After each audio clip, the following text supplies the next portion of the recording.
Hello and welcome to my video. It's good to have you back. You're always welcome here. And if this is your first time, you're very welcome too. And for those of you that don't know who I am, my name is Paul and I like talking about Jesus Christ before Christianity. In this video I want to discuss the journey that the soul can make, that your soul can make, if you want to discover your spirituality. I made a video last time about where heaven is, and in that I discussed the fact that you can find heaven now, which blows your mind unless you know what I'm talking about. And what I'm trying to say to you is that Jesus taught us how to love compassionately and totally and completely. However, the difference with Jesus and us is that he was far superior to any of us. Let's get that out of the way now. None of us are Jesus. But Jesus taught us how we can love and cherish and care. Now, let me make it clear. When Jesus was talking about the kingdom of heaven inside of us, he was talking about how we can transcend our body and become truly spiritual, which is what our soul is. We would meld with our soul, or we would become our soul, giving up all the worldly things that we have, which is our body. Now, giving up everything that's worldly has got to be hard. I believe, and this is a big one for me, I believe that Jesus did resurrect, but not in the way that the church shows that his resurrection, where it was like a miracle and all that. It was a miracle. Well, what I'm trying to say is that the Gnostic Gospels, that's the Gospel of Philip, the Gospel of Thomas, and the Gospel of Mary, all talk about Jesus after he died. So he revisited it. Now, I believe he transcended his mortal body and became his spirit. And that's how he came back to life, if you like, because he transcended his mortal body. But I think the problem was, and this is quite radical, he didn't think his disciples had actually grasped the whole point. And the whole point being that when you transcend your body, you give up everything that's worldly. Everything that's worldly. We're not talking about life after death. We're not talking about dying and going to heaven. As I said in my last video, what we're talking about is finding the spirit, finding everything inside of you, becoming part of one with the universe and one with all the other souls. To do that, you have to transcend, which means you have to give up all your worldly everything. You can't love anybody on the planet. You can't have relations with anybody. You can't, well, as Jesus said, you have to hate your father and your mother. But he didn't mean hate. But what he meant was that you can't have any ties to the human world. So to actually transcend is huge. And I don't think that most of us are ready to do that. But what we have to do is we have to take Jesus' teachings that love surrenders all. So every small thing that we do is involved with love. Every tiny thing that we do is enough to start to make changes. This business about Jesus resurrecting from the dead and coming back so that he could show his disciples he had actually transcended out of his mortal body and become the spirit that he was. I think the classic one is where Thomas, doubting Thomas says to Jesus, "Is it you? Is it really you?" Or words to that effect. And Jesus says, "Put your hand in my side." And Thomas puts his hand in his side, and then Jesus says something along the lines of, "Blessed are those who believe and don't see." Now, then Thomas went on to produce the Gospel of Thomas, which probably wasn't written by Thomas, but it was written very early on. The Gospel of Thomas was a very early one. So I think that picks up on that. Do you see? Jesus did resurrect. He did come back, but as the Spirit, to try and show his disciples that it was possible to do. All the things he said, all in the last video where I've made all the point about transcending yourself, being able to go to heaven in this life, or finding heaven in yourself in this life, finding the Godhead or whatever you want to call it in this life. But do you see? It's something that ordinary people like us aren't capable of doing. Not yet, unless you're on that path and this is your last time round and you're prepared and you're ready to give up all your worldly goods. I'm not. I've got grandchildren that I love very much. I've got people I want to support and help. So the way I go about it is by incremental love.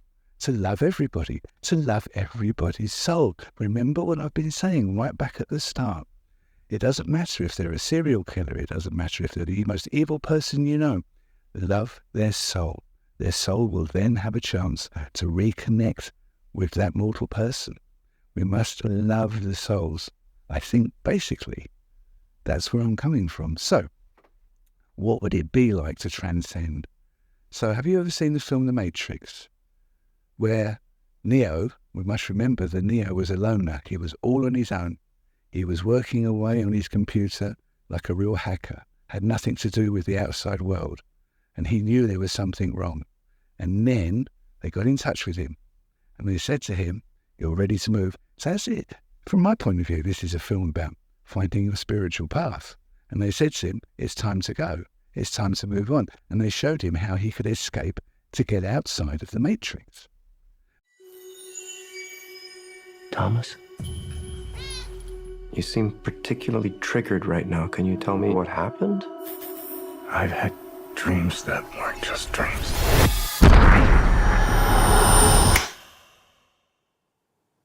Am I crazy? We don't use that word in here. But when he got outside of the Matrix, it was cold. It was frightening. It was scary. But he didn't have any loved ones. But you and I, maybe you don't, but I do certainly have loved ones. So I don't want to get outside of the Matrix and feel cold and be scared and be outside of it and become a spirit. I'm not ready for that. Not in this lifetime. Maybe that's another lifetime, but not this one. But what I can do is I can say that the teachings of Jesus show me and show you, if you're listening, that we can make a change, and we can make a change with love. So let's take Jesus' life. Let's look at all the wonderful things that Jesus did and treat everybody with the same way that Jesus treated them, with compassion, listening to people, understanding people, not criticizing people, not taking a certain type of people to one side and saying, they're not good enough to live on this planet. They're not good enough to be here. They're scum. They're no good. That's not the case. We're all God's children. We're all part of the universe. When I say God's children, when I'm talking about God, I'm talking about the universe and spirit. We're all part of the same family. Everybody, doesn't matter who they are, we're also a part of the same family. And their souls are on a journey in their mortal body. And what their journey is isn't the same as your journey or my journey. But what we can do is we can love them and care for them and be interested in them. And I do believe we're moving to the point now in the world where people like us are starting to outnumber people who aren't connected with their souls. And if there's enough of us, we can make the changes. We can do the things that we need to do. One small step at a time. One small act of love every day makes a difference. One larger act of love every day makes a bigger difference. One huge act of love every day makes a massive difference. But if there's enough of us, it can be a huge, massive love. We've got to change things. We've got to stop the polarization. We've got to say to people, you're in it for what you want, not for what we need as a planet. You're in it for you. You're selfish. So we're going to love you. We're going to send you love to your soul and get back in touch with you and say, hey, what are you doing? You're disconnected from the reality. The reality is that we're all part of this together.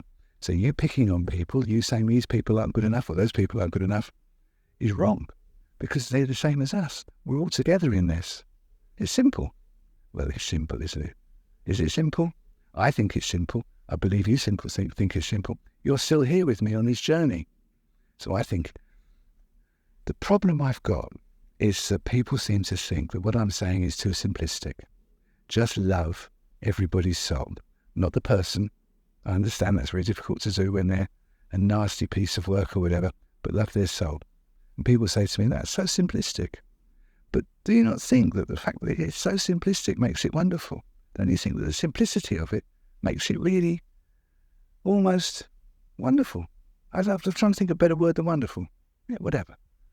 I just believe that we are the generation, well, my generation, your generation, let's forget generation, that's the wrong word because we're all in different generations. I think it's now time that people from 5 to 105 who feel the way that we do can start making changes to the world. And I think it's time that we did. So, now I'm really going to start giving you a hard time.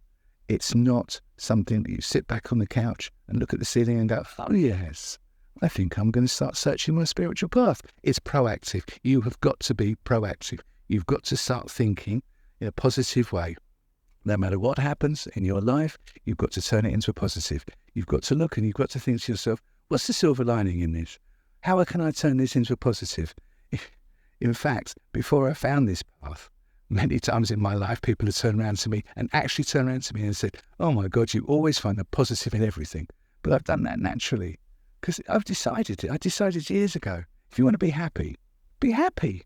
Decide that you're going to be happy. Doesn't matter what's going on in your life, decide that you're going to be happy. This is the situation I'm in. I'm going to be happy with it until I manage to change it. But while I've got it, I'm going to be happy with it because I'm thinking about ways I can change it. That's all you've got to do is be positive. Now, I know this sounds like something that you get told if you go to a new job and you're going to be a salesperson, you've got to think positive. It's not the same thing at all. This is about having a positive heart. This is about having your heart full of love. So it doesn't matter. So if you read the newspaper headlines and they say that this group of people are going to do such and such and such and such and destroy this group of people because they're not doing the right thing, send out love. Send out love to both sides. Send out love because, but seriously, just send it out there. Feel it going out. Feel it going out. When you read the article, feel a positive vibe to it. Turn it to positive. Say to yourself, I'm going to send out my love to these people. They need my love. This is both sides, not the side of being persecuted, both sides. And it starts to make a difference. However, it's early days yet. We've got a long way to go. I've only made so many videos. I've got thousands more to make. So hopefully you'll keep joining me. We'll join together. I want to hear your comments below. I want to know about what you think. I'd like to know about what you would like to do to change things. So make in the comments below. Don't forget to like. Do subscribe because I've got more videos to make and it's important that I get to everybody. Do like, do subscribe and do comment. And here I am sitting in the garden, a beautiful summer's afternoon. And what better way to tell you how I feel?